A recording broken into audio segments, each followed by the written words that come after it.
Assalamu alaikum. Welcome to Spices and Sweets. Happy Pongal everyone. இன்னைக்கு பொங்கலுக்கு ஸ்பெஷலாக சக்கரை பொங்கல் செஞ்சுருக்கேன்.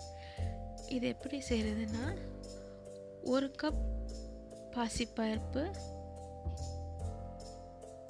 வாஷ் பண்ணி ஒரு பவுலில் ஆட் பண்ணிக்கிறேன். இதோட 1.5 கப் பச்சை அரிசி வாஷ் பண்ணி அதையும் அதே பவுலில் ஆட் பண்ணிக்கிறேன். இது ரெண்டையும் மிக்ஸ் பண்ணி வச்சுக்கிட்டு கொஞ்சம் வாட்டர் ஆட் பண்ணி 20 நிமிஷம் ஊற வச்சுக்கலாம். அரிசியும் பருப்பும் ஊறினதும் ஒரு ப்ரெஷர் குக்கரில் அதை ஆட் பண்ணிப்போம். அதோட 5 கப் தண்ணி, 2 கப் பால் ஆட் பண்ணிப்போம். லைட்டாக மிக்ஸ் பண்ணி விட்டுட்டு ஒரு பிஞ்ச் உப்பு ஆட் பண்ணி நம்ம குக்கரை க்ளோஸ் பண்ணி 4 விசில் குக் பண்ணி எடுத்துக்கலாம்.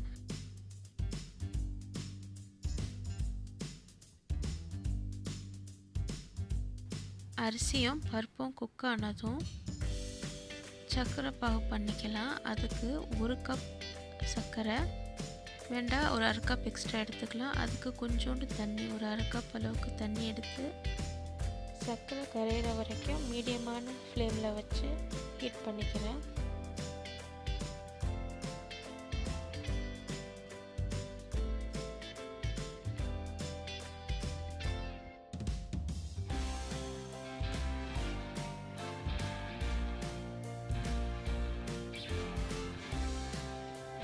சர்க்கரை பாகு ரெடி ஆயிடுச்சு.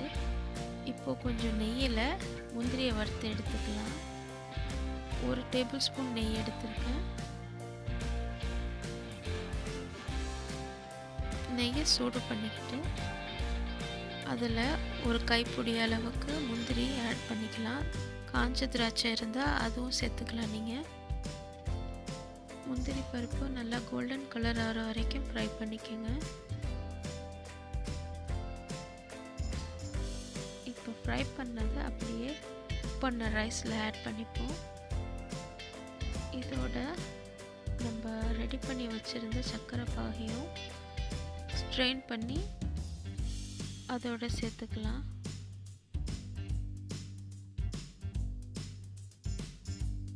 இதோட ஒரு 1/2 டீஸ்பூன் ஏலக்காய் பொடி ஆட் பண்ணிப்போம்.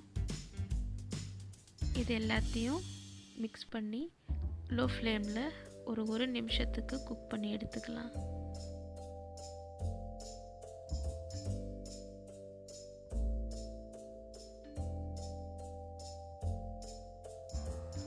லாஸ்ட்டாக ஸ்டவ் ஆஃப் பண்ணுறதுக்கு முன்னாடி நான் 1 டேபிள் ஸ்பூன் நெய் ஆட் பண்ணேன். உங்களுக்கு வேணும்னா நீங்கள் அதை ஸ்கிப் பண்ணிக்கலாம். இப்போ நம்ம சக்கரை பொங்கல் ரெடி ஆகிடுச்சு. இந்த ரெசிபி பிடிச்சிருந்ததுன்னா லைக் பண்ணுங்கள், கமெண்ட் பண்ணுங்கள், மறந்துடாமல் சப்ஸ்கிரைப் பண்ணிக்கோங்க. தேங்க்ஸ் ஃபார் வாட்சிங்.